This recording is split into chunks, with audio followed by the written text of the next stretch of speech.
Yeah, what a difference a day makes compared to this time last night. A couple of blocks north of the White House, you got National Guard down the next block, all kinds of Washington Metro police here. I've seen Humvees down the end, I think, of this street and the next street. We've had Black Hawk helicopters flying literally just above rooftop level of these low-rise office buildings, and not a demonstrator in sight, at least not in the vicinity of the White House. They are marching in other streets of the Capitol. All of that punctuated by a forceful move from Donald Trump late this afternoon. It was a remarkable moment, symbolic defiance to back up what Donald Trump had just announced.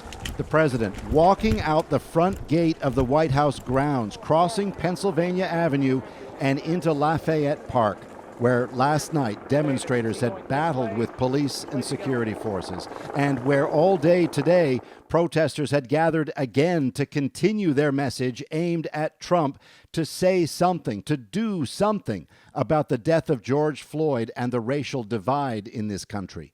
Trump walked through the park, past giant graffitied walls with messages slamming the president. He walked all the way to a small church across the park, vandalized last night. He held up a Bible and then walked back to the White House. Not 15 minutes earlier, Trump had been in the Rose Garden with an extraordinary announcement. Opening with comments aimed at the Floyd family, it was the kind of thing demonstrators had wanted. For George and his family, justice will be served.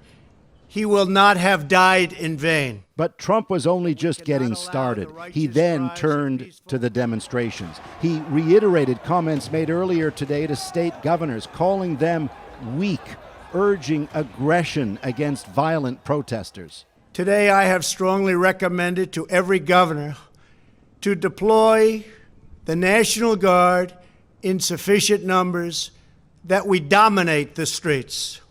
Mayors and governors must establish an overwhelming law enforcement presence. Effectively saying he'll do what it takes if states can't put down the demonstrations on their own, including, he said, calling in the full power of the U.S. military.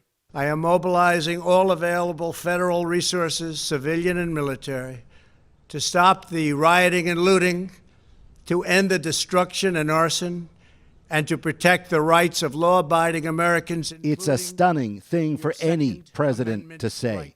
Said Trump, law and order is the foundation of the U.S. way of life. Without it, he said, there is no justice, no liberty.